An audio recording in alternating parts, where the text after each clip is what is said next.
first thing is that people don't know what they are. People really don't know what kind of a being they are. And because of that, which is in many cases kept purposely away from them, they're manipulated. For example, if you didn't know you were a bird, you'd obviously not try to fly. Yep. Right? Good analogy. The other thing is I try to teach them is that everything that they have learned in the past has been pre-digested and presented to them. So they really don't understand the nature of the universe they live in. Yeah. They don't even know what, quote, reality is. And all this is one of the parameters in the model, presumably, that people are interacting with this stage show. Right. With a very limited amount of information at their disposal with which to react and make appropriate judgments. Right. So what I try to do is I try to stretch them beyond that. And one of the things that I try to do is there's no such thing as a sacred cow. Whether it's a political view, a religious view, a scientific view, it has to be, trust but verify. Ronald Reagan, before he had too many aspartame jelly beans. The idea is that eventually you'll get enough evidence and enough logical things that you have what I call the two witnesses. It has to not assault your intellect, the information, and it also has to ring with your spirit. And just in the same way that when you're about to hit a vehicle in your car or you're about to fall because you've slipped on the ice, a muscle becomes spastic. In order to what? To prop you up so that you don't completely fall. So in consciousness there was this reaction. You have to think of consciousness or the ego in this term. It's not a very good metaphor, but it'll do. In order to offset total collapse, the ego was born. And you see this story actually in the first two cards of the major arcana of the tarot. The fool and the magician are the two aspects of this ego that came in. And see, the ego is very proud. Now that it did save us, it's one who wants to walk around in flowing robes.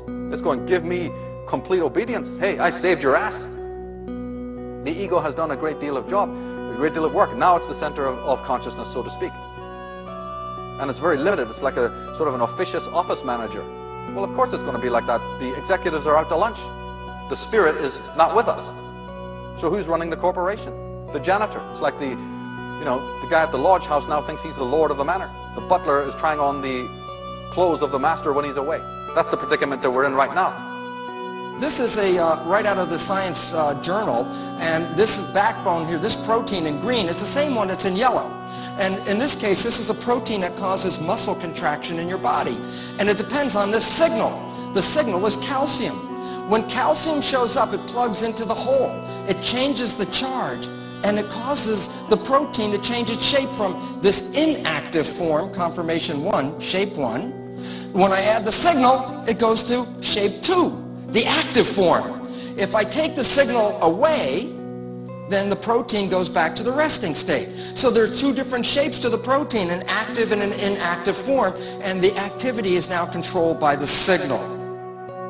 We are taking frequency fields, vibrational fields, and we are turning them into this apparently solid but not so holographic, illusory reality, which only exists not only on our screen, but only exists in a series of micro frequencies that we call visible light.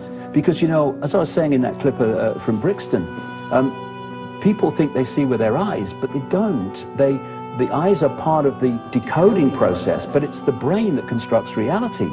This is why a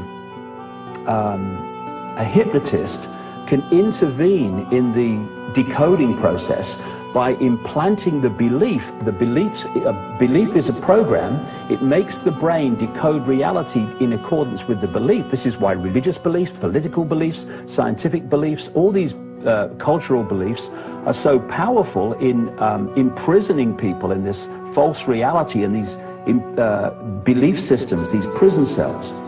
And what a hypnotist is doing is implanting a programmed belief which then decodes reality to fit. So, someone's eating a potato. I've seen this happen.